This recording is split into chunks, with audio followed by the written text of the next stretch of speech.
quite possibly the only thing weirder than your sister.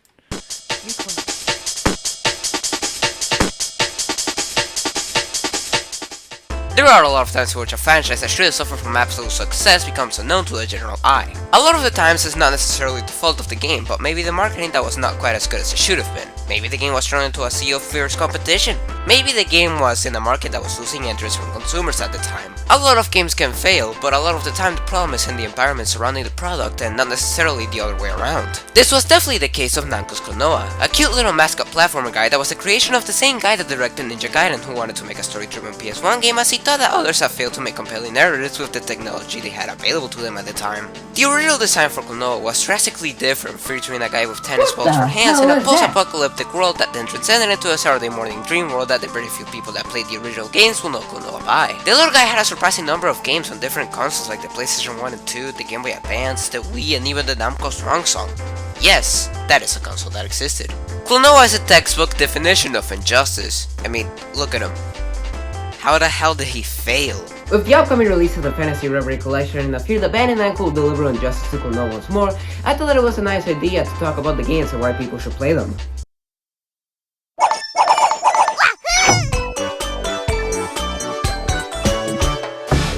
Man, I'm just glad to be here, but this game is excited! And obviously the best way to show that will be by killing the main character. What? The basic premise to the Klonoa series is that he is a dream traveler, a race of people I guess, who go to different worlds constructed by good dreams and protecting them from harm's way. In the case of Klonoa 1, you have the simple premise of Klonoa setting out on an adventure in order to stop a bad guy from going to a kingdom of myths and legends in order to use the song of a magical diva to fill the world with bad dreams.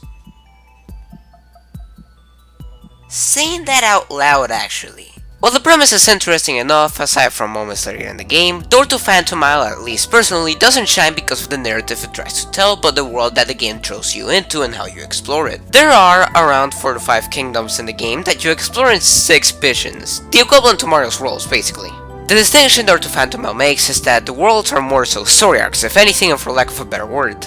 You won't necessarily be done exploring the world after your first visit, sometimes because you need to make a deviation to another land to progress in the land you were in before, or simply because you need to go back to a certain place later in the game.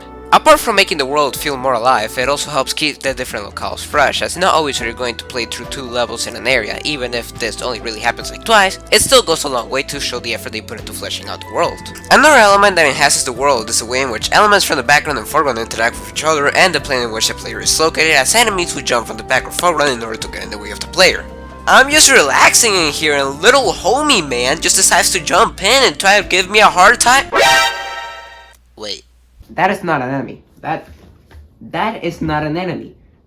If I get hurt by that, it's because I got in the way. Klonoa has a surprisingly simplistic control scheme, as the only thing that you're really doing is jumping and shooting with your ring, plus being able to flutter. However, I am going to be following the footsteps of many TV shows that I've watched over the years, and not judge this game by its cover. Just because it looks simplistic doesn't necessarily mean that it's going to be, well, simple. For everything I know, an enemy is just going to jump at me with a gun ready to attack. Holy shit, they do have one! With the ring, Klonoa is able to grab enemies and inflate them, just like in DeviantArt, allowing him to use the enemies as ammunition to damage other enemies and bosses, or use them as platforming options. Klonoa also has a wide variety of enemies that lead to very creative puzzles. For example, in one of the levels you're going to have a ring. If you touch that ring, the door is going to open. However, the door is going to close almost immediately afterwards. Then in that level, you're also going to have an enemy that acts like a ticking time bomb. The moment that you throw it, it's going to just like stand there. So you're going to have to throw it just around where the ring is, and then go all the way back to the door just before the guy explodes, and then you will be able to enter the door. Creative! If I was like 6 years old, I probably would have died when I played this game, dear god! How about having to dunk on one of the enemies because the bastard can only be hit from above? How about having an enemy with armor that you have to hit once, then you have to hit twice? How about a giant enemy? How about a giant enemy with the armor? The game throws in so many new ideas, man. It keeps the game fresh, it keeps the game creative, it keeps the game fun. The game's levels are just absolutely marvelous. I mentioned a couple of paragraphs in the past how enemies are jumping in and out of the levels and into the foreground and background. However, this is not a thing exclusive to just the enemies. The entire game is on a 3D field, with many times having elements from the background become places you visit later on the stage, and you're just like, Whoa! Maybe there's a thing you saw in the background that was interesting, and I mean, I'm not gonna tell you how to get there, just like go look around and you'll get there. That's...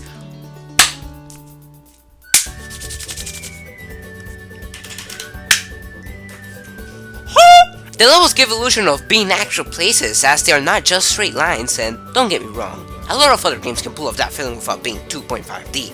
However, no other game has done it the way that Klonoa has, at least not in a notable way, and I would love to see more games try the Klonoa approach.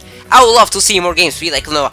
I would love to see more Klonoa, damn it. The game is just plain fun to mess around with. Exploring through these stages is a delight, as you are constantly being a spectator to peak PS1 graphics constantly, as the game blends 2D and 3D excellently. I already mentioned how the game has a lot of out there locations, like a mountainside with the sculpture of a famous diva that's right around the corner of a windmill village, or a giant forest constantly in autumn, or a giant water city with I forgot the word for these things, but you know, they look great. And the music is so whimsical and mystical, it's so good. Now, over the past couple of videos, I have come to realize that my abilities to explain music tracks are about as good as the 7th grader trying to give an exposition in their science fair experiment. So I will simply leave a sample of some tracks and hope that it convinces you to play the game in case my half-hearted argumentative essay wasn't enough.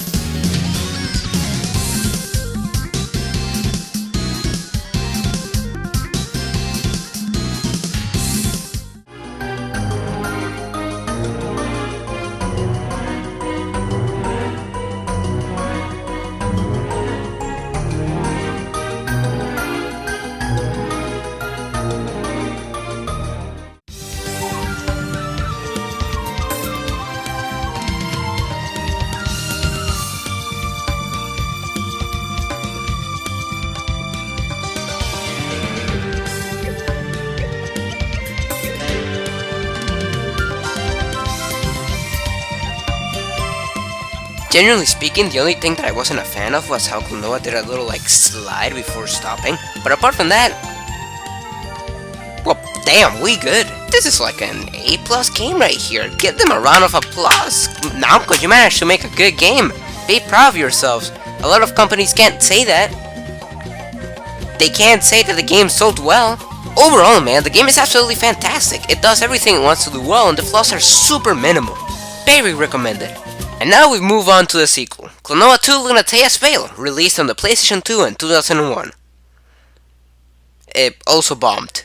The game changed a couple of elements, but the most notable one is transitioning the series into 3D graphics while still keeping the 2.5D gameplay from its predecessor. The game surprisingly doesn't add a whole lot to the formula. It feels more like a refined version of Phantom than anything, but with a new couple of enemies and a new gameplay style. The big thing in Lunatea's Veil is that now Klonoa can serve, making these technically the first 3D levels in the series. Klonoa controls mostly the same, except for the fact that you can't stop him. He will reach you.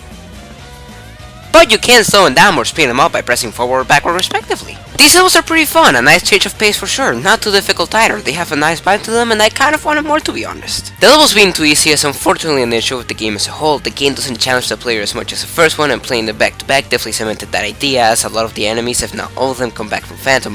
And while the level design is still stellar, it can sometimes feel like the same old same old and not necessarily an evolution of their formula. The new ideas the levels introduce are a delight, though. A lot of the enemies make for great movement and more satisfying puzzles to solve, and the way they take advantage of the improved visual style is very impressive. While some of the graphics have aged a bit worse than Phantom, Lunatea still has absolutely stunning graphics that hold up well to this day. The environments are also something else. They are so varied when compared to the first game, and in some cases look absolutely magnificent. A flying ship, a city that's a giant carnival, a city constantly at war with itself, destroying multiple buildings with residents in them. What are you doing? These are people's houses you're destroying. Someone call for help! The music is also out of this world. Now, as I said, my brain goes back to elementary school when it comes to writing about video game music and why it sounds good and or bad. So,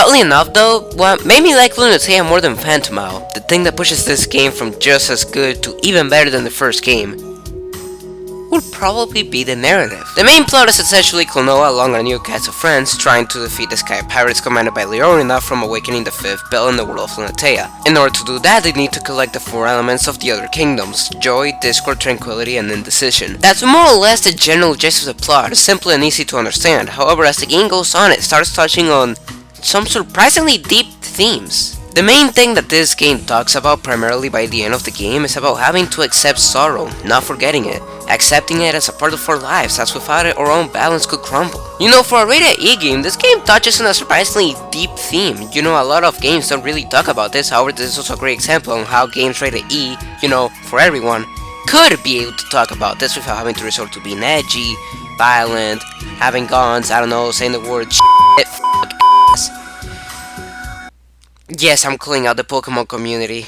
In conclusion, while Klonoa 2 is very similar to the first game in some senses, and that's probably its greatest problem, it's also its best strength, as why would you need to try and modify something that was already near perfect?